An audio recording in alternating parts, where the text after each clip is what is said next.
안녕하십니까 여러분, 누리 PD입니다.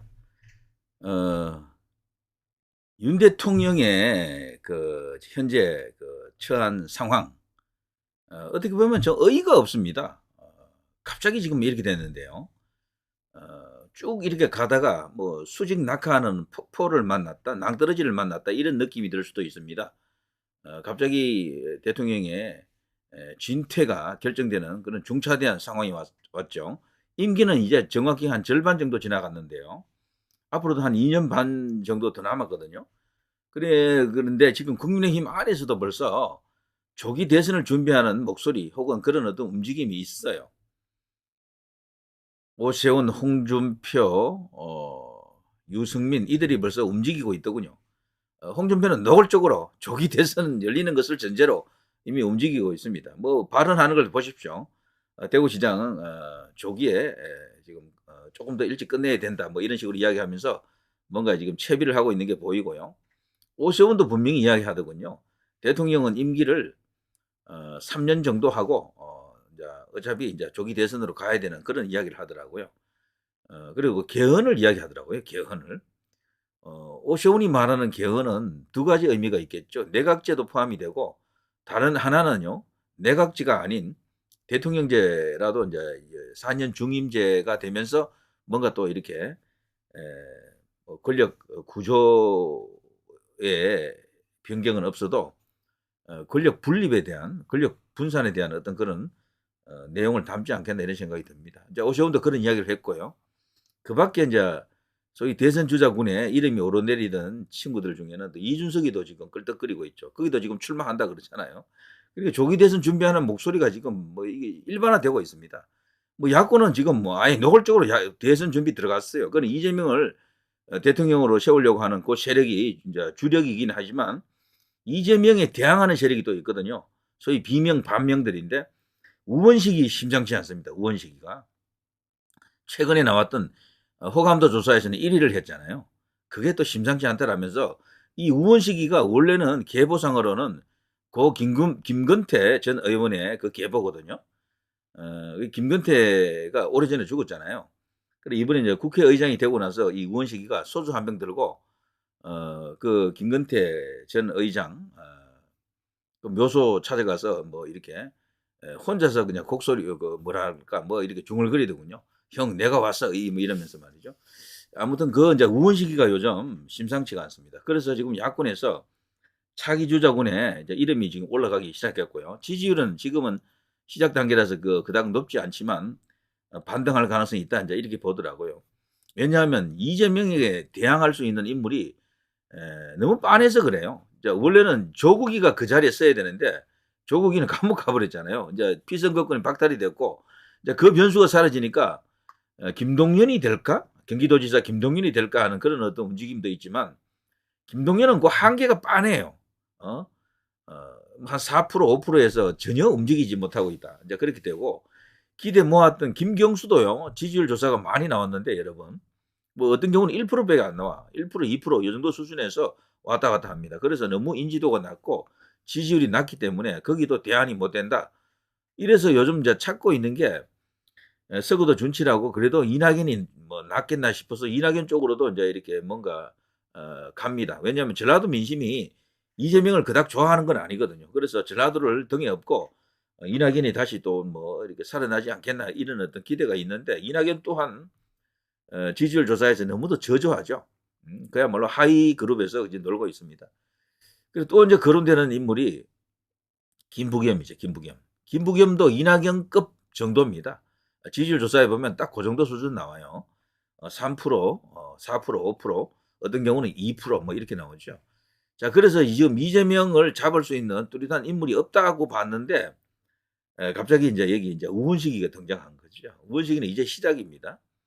근데 이 우원식이는요, 김근태 계이기는 해도 운동권 출신 아닙니까? 여기 이제 주사파 출신인데, 연세대 나왔잖아요. 근데 그 문하고도 관계가 좋아요. 문재인하고도. 그리고 문재인 입장에서는 이재명을 잡을 수 있는 선수가 누구인가, 여기에 이제 자신이 이제 판단이 이제 들어갈 텐데, 글쎄요. 김동연 아니면 김부겸 아니면 그리고 현재 우원식 요 3인 중에 문재인의 선택이 있을 가능성이 큽니다. 지금 봐서는. 이제 3인 중에 누군가가 돌고래처럼 올라올 수가 있느냐, 이재명을 잡을 수가 있느냐 이런 거죠. 근데 여기에는 이재명 자신이 갖고 있는 어떤 변수가 있습니다. 이재명의 사법 리스크가 일단 제일 문제고요. 그리고 이번에 이제 탄핵을 지금 했잖아요. 대통령 지금 탄핵 소추된 상황인데 이게 사실은 극약 처방일 수도 있고 자기 딴에는요 승부수일 수도 있습니다. 근데 승부수라고 하는 것은 성공하면은 완전히 올라서는데 실패하면 자기도 죽습니다. 자칫하면은. 그래서 여기서 만일에 실패할 경우에 이재명이 휘청할 겁니다. 그야말로 가령 기각이 되거나 뭐 그들이 원하지 않는 상황이 이제 이 현실이 될 경우에 이재명의 현재 이 정점을 향해서 치닫고 있는 어떤 뭐 고공비행 이것이 이제 드디어 스톱 되면서 수직 하락할 수가 있다. 경착륙을 한다 그러죠. 그런 식으로 완전히 이제 떨어질 수가 있습니다. 거기에 사법 리스크까지 들어가게 되면은 지금 1심 선고 2개가 내년 상반기에 있거든요. 여기서 이제 이재명이가 이제 치명타를 입고 휘청할 것이다. 그때 치고 나올 수 있는 인물이 제가 말씀드린 인물 중에 현재로서는 국회의장 우원식이가 심상치 않다라는 거죠. 그리고 야권에서 지금 특히 이재명 그 지지자들, 친명들, 개딸들이 본격적으로 이제 우원식 견제에 들어갔다라고 이제 보여집니다. 근데 우원식은요 조심해야 됩니다. 이재명 주변에 혹은 이재명과 경쟁하던 사람들은 전부 이상하게 됐습니다. 일단은요 꼭 뭐 누가 했다라는 증거는 없는데 박원순이가 그렇게 갔잖아요. 박원순이. 안희정은 또 어떻게 됐습니까? 안희정 유력했잖아요, 사실. 그 야권에서는 지금 야권에서는 안희정이가 나오면 제일 표가 크다라고 생각하는 사람들이 많습니다. 근데 그 안희정도 어쨌거나 저렇게 발이 묶여버렸고요. 그 안희정을 풀어줄 수 있는 사람이 대통령인데 윤석열 대통령이 사실 좋아하는 정치인이 그 안희정이었다 그러죠. 그래서 지금 이런 일을 겪지 않았더라면은 제 생각에는요. 윤 대통령의 카드 중에는 안희정도 있었어요. 안희정도. 풀어주고 사면 복권시키고 복권을 시키는 거죠. 복권을 시켜가지고 정치를 할 수 있게끔 그런 선택지도 있었죠. 사실은. 그런데 어쨌거나 지금은 대통령이 이런 상황이라서 그 권한을 행사할 수가 없습니다. 자, 안희정도 뭐 어쨌거나 지금 나가리 됐죠. 박원순 나가리 됐죠. 그런데 놀라운 것은 유시민도 나가리 된 상태입니다. 유시민도 원래는 그쪽 진영에서 대선 주자군에 들어갔었고 옛날에 여론조사 올라왔을 때 보면요. 유시민은 평소에는 여론조사에 올라오지 않거든요. 어쩌다가 한번 넣어버리면 바로 2자릿수가 나와요. 그 유시민이가. 옛날에 그 알쓸 신잡입니까? 뭐 그 TV 프로그램이 있었잖아요. 거기 고정 출연할 때 그때가 유시민이가 인기 좋았어요. 사실은. 그 유시민의 과거를 잘 모르고 어떤 인간인지 잘 모르는 일반인들이 유시민에 대해서 굉장히 호감을 갖고 그 무렵에 아마 뭐 큰 어떤 선거 있고 유시민이가 나갔으면은 큰 표를 얻었을 것이다라고 보는 사람들이 많죠. 어쨌거나 그 유시민도 지금 거의 본인 스스로는 정치도 안 한다 그러고 뭐 완전히 완전 변방에 나가서 지금 끌떡거리고 있습니다. 뭐 그거 안 되고 있죠. 거기도. 그런데 또 하나의 이제 그 잠재적인 그 경쟁군 중에 한 명이었던 게 김두관이었거든요. 김두관은 야심이 큰 사람이에요. 그 사람은 계속해서 이제 대선에 나가려고 하잖아요. 오래전부터 벌써 그런 어떤 야심을 이제 이렇게 숨기지 않았는데, 근데 그 김두관이가 지난 총선에서 떨어졌잖아요. 근데 그 김두관이가 지금 부정선거 지금 재판 걸고 있습니다. 엄청납니다, 지금. 김두관이가요, 지금은 어쩌면은 이 부정선거 이슈를 세상에 드러나는데 가장 큰 역할을 할지 몰라요. 이 사람이 스타일이 보통 그 깐깐한 사람이 아닙니다. 그리고 굉장히 전투력도 있고 그냥 허지부지하고 말 사람이 아니다라고 봐야죠. 그래서 지난번에 법정에 나타나가지고 지금 그 부정선거 주장하는 황교안, 그 민경욱 이런 분들이 이야기하는 내용을 그대로 다 이야기했다라는 겁니다. 거기서.